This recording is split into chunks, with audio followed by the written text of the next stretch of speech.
Hello friends. आज हम बात करने जा रहे हैं हमारे एजुकेशन मिनिस्टर के बारे में, धर्मेंद्र प्रधान। वो रिज़ाइन क्यों नहीं कर रहे यार? मतलब जून 6 तारीख से प्रोटेस्ट चल रहा है सीजेपी का। Although I don't support, but student के लिए जेन्युइन तो है। किसी एजुकेशन मिनिस्टर के कार्यकाल में अगर यूजीसी रेगुलेशंस जैसे काला कानून आए, गाइडलाइंस आए, सीबीएसई का फसाड जो हुआ, ठीक है, ओएसएम मार्किंग के वजह से वो हो, नीट का पेपर लीक हो, री नीट का पेपर लीक हो, उसके बाद से इंडियन एयरफोर्स को यूज़ करना पड़े पेपर डिलीवर करने के लिए, ये सीधा सीधा बताता है कि आपके कंट्रोल में जो ऑफिशियल्स हैं या फिर आपके कंट्रोल में जो एम्प्लॉयज़ हैं उन पे आप ट्रस्ट नहीं करते हो, तभी तो आप डिफेंस फोर्सेस को लेके आ रहे हो। मुझे तो लगता है कि प्राइम मिनिस्टर मोदी का जो 2014 से जो टर्म चल रहा है, उस पूरे टर्म को मिला दिया जाए, उसमें सबसे अच्छे मिनिस्टर हमारे एजुकेशन मिनिस्टर हैं, धर्मेंद्र प्रधान जी।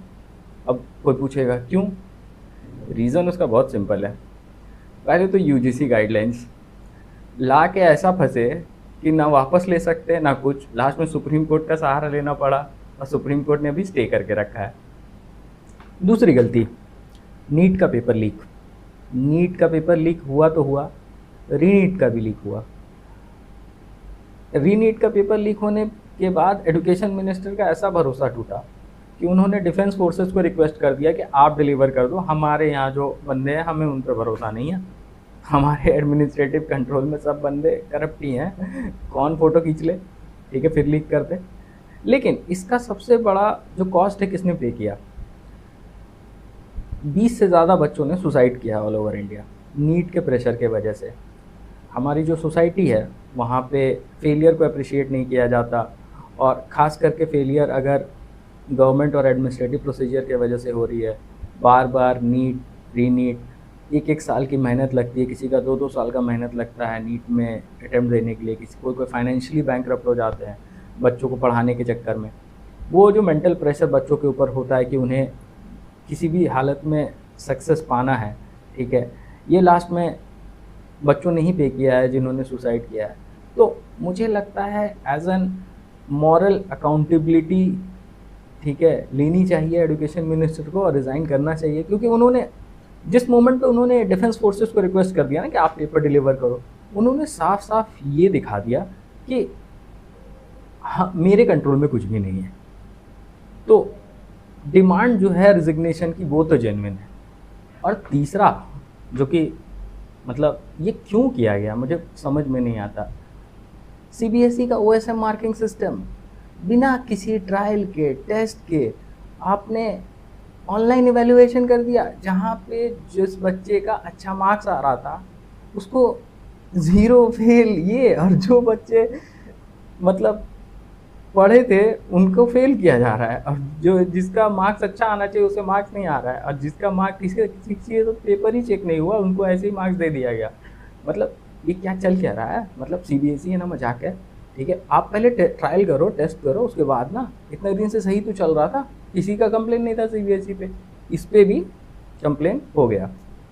दूसरा, इसी में सीबीएसई का वेबसाइट हैक कर लिया एक बच्चे ने, जिसको बाद में पार्लियामेंट भी लेके गया था कि भाई थोड़ा हमारी इज्जत रख लो, बोल दो कि उतना इजी भी नहीं था हैक करना, मगर उस बच्चे ने किसी की नहीं सुनी। अब हुआ ये है कि कल यानी 22 जुलाई को सीजेपी का प्रोटेस्ट हो गया वायलेंट।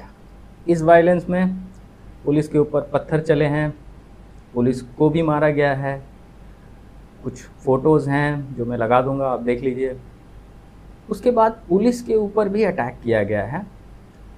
कहा जा रहा है पहले पुलिस पे अटैक किया गया है, फिर पुलिस ने लाठीचार्ज किया है। कुछ विजुअल्स है जिसमें पुलिस की गाड़ी पलटी हुई है, पुलिस वालों को चोट लगा है, पुलिस वाले घायल हैं।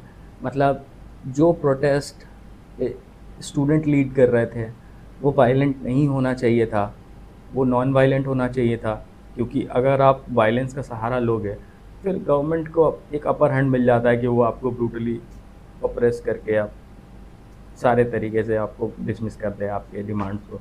तो ये तो नहीं होना चाहिए था। It's very heart breaking, but that is the reality. अब क्या हमारे मोदी साहब धर्मेंद्र प्रधान से रिज़ाइन मांगेंगे? वैसे मोदी साहब का एक ट्वीट आया है 40 दिन के बाद कि यूथ जो है वो बहुत इम्पोर्टेंट है और पेपर लीक एकदम बहुत सीरियस क्राइम है और हम फास्ट ट्रैक कोर्ट बना देंगे। मतलब अगर आप फास्ट ट्रैक कोर्ट बना रहे हो, इसका तो अपोजिट मीनिंग ये है कि बाकी कोर्ट स्लो है। तो एक बात बताओ, आप डिफरेंशिएट कैसे करते हो कि कौन सा क्राइम फास्ट ट्रैक कोर्ट में जाना चाहिए और कौन सा क्राइम जो है स्लोअर कोर्ट में जाना चाहिए, जो स्लो चले? मतलब ये क्या बात हुई? ऐसा थोड़ी चलता है। मतलब हर क्राइम फास्ट ट्रैक करवाना चाहिए आपको पूरा प्रोसेस। लेकिन जुडिशल रिफॉर्म तो कुछ भी मुझे तो लगता नहीं है 14-15 साल में कोई जुडिशल रिफॉर्म किया। हाँ, आप डिजिटलाइज हर चीज़ को कर दिया आपने कि हाँ ये लो एफआईआर ऑनलाइन देख सकते हो, आप ऑर्डर्स ऑनलाइन देख सकते हैं, लेकिन इंफ्रास्ट्रक्चर वाइज आप जो प्रोसेस वाइज जो होता है इम्प्रूवमेंट कि आप रिलैक्स कर रहे हो किसी को, ज़्यादा तो कुछ किया नहीं है। नाम बदल दिया, आईपीसी का भारतीय न्याय संहिता कर दिया, क्या ही किया कुछ तो। मतलब मुझे तो दिखता नहीं है कि कुछ खास रिफॉर्म उसमें हुआ है। बट फास्ट ट्रैक कोर्ट और ऊपर से 13 लोग को अरेस्ट किया गया। किसी को भी इंडिया में भरोसा नहीं है कि उन 13 लोग की बूते की बात है कि वो लोग पेपर लीक करा देंगे नीट का। इसमें गवर्नमेंट के ऑफिशियल्स भी इन्वॉल्व होंगे, इसमें जो ने पेपर सेट किया वो भी इन्वॉल्व होगा, कोई ना कोई पॉलिटिकल आदमी भी इन्वॉल्व होगा। इतना हलवा नहीं है। अब हमें बेवकूफ़ समझ रहे हैं तो ठीक है, कोई बात, समझो, फिर प्रोटेस्ट हो ही रहा है। सरकार को तो जनता तो जनार्दन सबके झुकाने में नंबर 1 है। या भी नहीं सुनोगे, इलेक्शन में सुनोगे, इलेक्शन में देखा जाएगा। अगर आपको वीडियो अच्छा लगा है तो प्लीज़ वीडियो को लाइक करिए, शेयर करिए और सब्सक्राइब करिए। तब तक के लिए बाय।